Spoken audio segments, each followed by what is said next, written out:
was always my goal to be like my mother.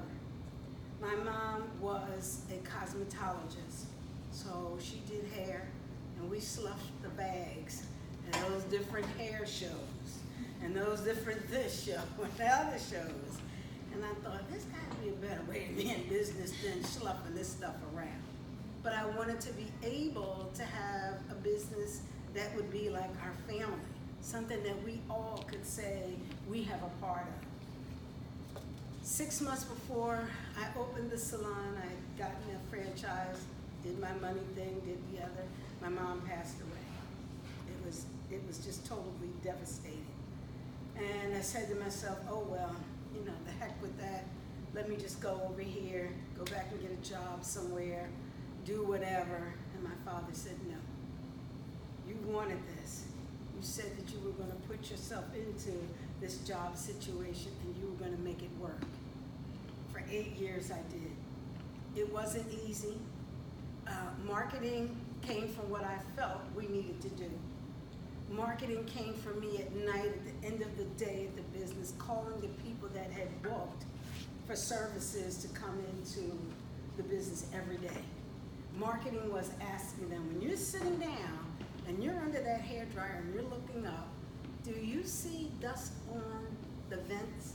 Do you see dust on the fans? Do you see the chairs not look shiny and clean? And when you come in, are there fingerprints all over the door? Okay. That was my marketing. Because if that's what they thought, sitting in a chair, coming to get service, something was wrong. Would you want to go to a place like that? It's like going somewhere for dinner. I want to be treated very well for my little bit of money. And even if I'm going out somewhere for a posh dinner, don't shortchange me. Let me know that you appreciate me coming, because then guess what? I'm going to come back. I'm going to tell 10 to 20 people what a superior place this is. So all of those things I had in my mind were the things that I needed to teach someone about operating a business. If we fell short, why? What didn't we do? Because if we didn't do it, I was going to go to the person that had serviced that customer and said to them, we missed the boat here. What do we need to do to regain that customer to wanting to come back? And one of the things that was very interesting about that is that men usually go to the same barber forever. Right or wrong? Do you ever hear them talking about to this one, you're right. that one, Well, we have a man that confirms it. they stick with them, but not women. No, we don't do that. And that was a key to the marketing that I needed to understand. So again, that was something that I started learning to do. I had a great opportunity after being in college to go and work at McDonald's. My parents was like, Lord have mercy, you know, sent this girl to college and she gonna go to McDonald's and make fries and burgers and shakes. We done sent this girl to college. Is she out of her mind? Well, at first it seemed like that to me too, until I started getting into actually running and operating a $2 million store. $2 million back then was a lot of money. And every month I had to be accountable for the profitability of the business, the losses of the business, the equipment that went down in the business. My P&L was just that, my P&L. And I had to stand before someone and explain to them how I lost $10,000 if that was the case.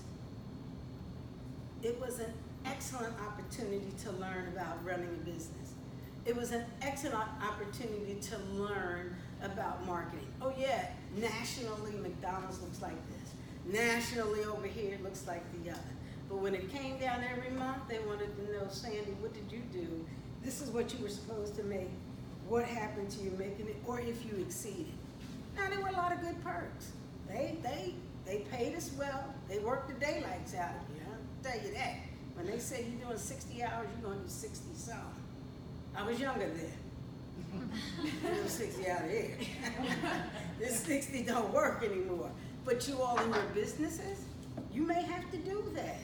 You may have to excel.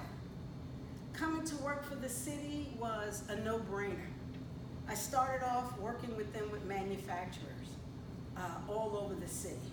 And at that time, there were 1,500 small, medium, and large manufacturers. I had to go in and earn my spurs. You know, I'd go in and say, hi, I'm Sandy, I'm from the city, and I want to tell you about the energy audit. Like I never said anything until I earned my spurs. When I walk in now, oh, Sandy, how you doing? What do you have new and exciting for me to tell me about operating my business? And those are the things that I do. I go in and let them know. Say, today, went to McDonald's, wanted a cup of coffee, wanted just a biscuit. I needed to have something like that this morning. The young lady made